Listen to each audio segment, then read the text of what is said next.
Understanding the client and separating your personal ideas from their vision is so important as a graphic designer, because really when it comes down to it, they really do get the final say.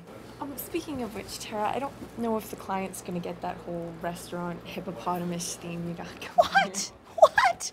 Well, apparently they have no taste. You have clients that just say, yeah, go for it, and other clients that are like, nope, this is exactly what I want, do it like this. It's hard sometimes because you are putting yourself out there, especially when you're trying something new and you think, oh, this idea is so cool, they're just gonna love it, and then they don't, and you're like, oh. But it's disappointing, but it is a job that pays, so you do have to listen to your client. Your client knows what they want, and you have to kind of pull that out of them and you know, give them what they want, because they are paying for the job, and that's how you make your bread and butter. It's even more frustrating when you just keep going and going, and you know, like, oh, what about this idea?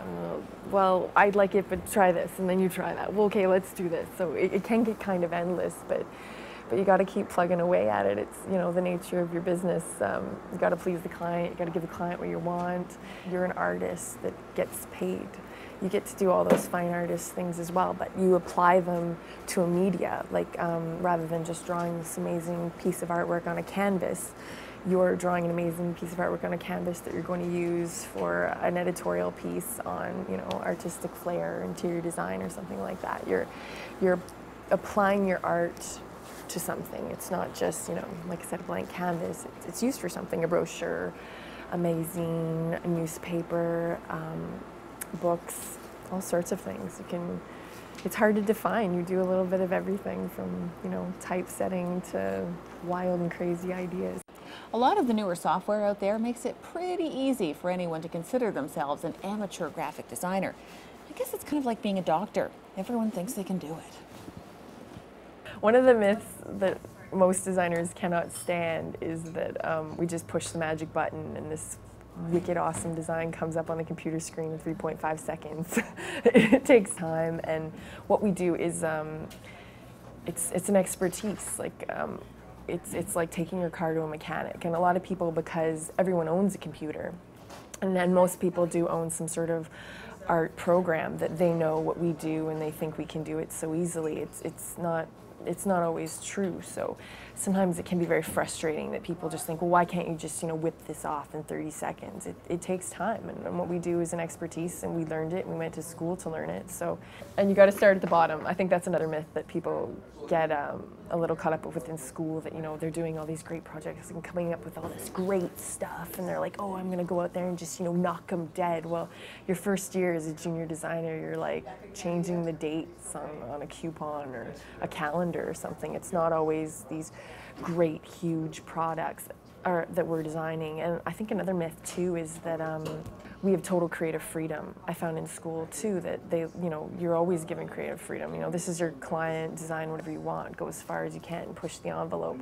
Whereas when you're doing it actually for a client, you can't always do that, and you don't always have creative freedom, and you do have to please them, and you do have to give them what they want. So I think that's another myth too, that we just, you know, we're just artists that go nuts. But, you know, as one graphic designer told me, you know, it's not about creating this great piece of artwork, it's about making peanut butter look good. At first, for me, a big pressure was being creative for 8 hours a day. Just, you know, sitting at your desk, and you had to come up with something in the next couple hours. It wasn't like you could go home, think about it, you know, wait till something comes into your head. You had to think about it right then and there. So that can always be a pressure too, that sometimes when you don't have a new idea or coming up with something, that, you know, it can be a little bit of a pressure when nothing comes right away. Competition is fierce. The things people can do with computers now, and the people creating new trends, it's just, you know, it's pretty cool. So it's like, you got to stay on top of it. You got to stay new. You got to keep up with, you know, what's going on, where the fire is, who's hot, what they're doing. It's pretty fierce. Get yourself out there. That's all I can say. Like, you need to actually go out there. Like, if you sit at your computer and send out a bunch of emails, that isn't always going to work. You have to get out there. You have to meet people. And in saying that, the other thing that goes along with that is presentation is everything. If you want a job from an employer, don't go in there, you know, with your sweatshirt, you know, and your jeans, looking all like you just woke up, and your hair a mess, you know.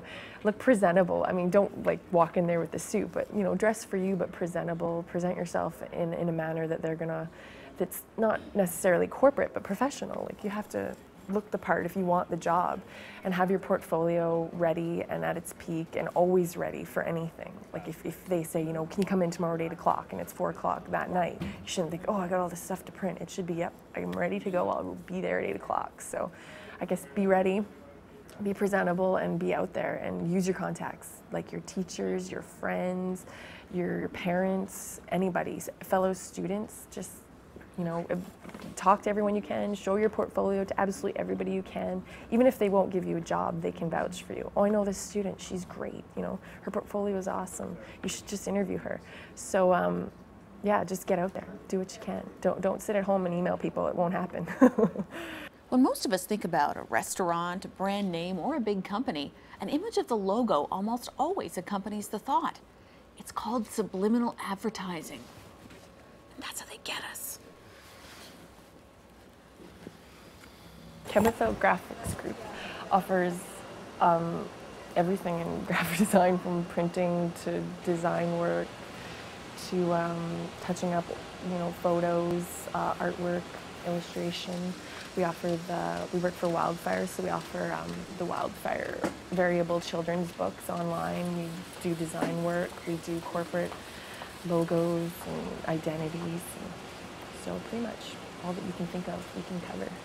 Well, for me anyway, it was kind of like the big graphic design firm in Barrie. It kind of has Toronto-like status, but it's in the town that I live in, so I found that I would probably learn a lot and get the most out of them from them.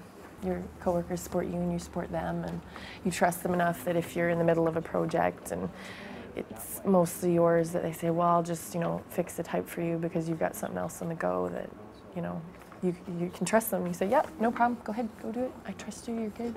Sure, yeah. It's very rare to be able to do what you love and get paid for it. Coming from a small town, like my father works for the CN, and he's an artist, and you know, he has to go to work and he has to, you know, make the bucks to feed his family, but he can't just be an artist because, you know, he can't be the starving artist. We got to eat, right? He's got to send his daughter to school to go to graphic design. So he always made me value that being able to do something you love and being able to get paid to do something you love is very, very rare, and it's a gift. So you gotta, you know, get up and go to work, but it's a lot better than some of the other things you could be doing. Seeing the fruits of your labors hot off the presses. That's next on A Day in the Life.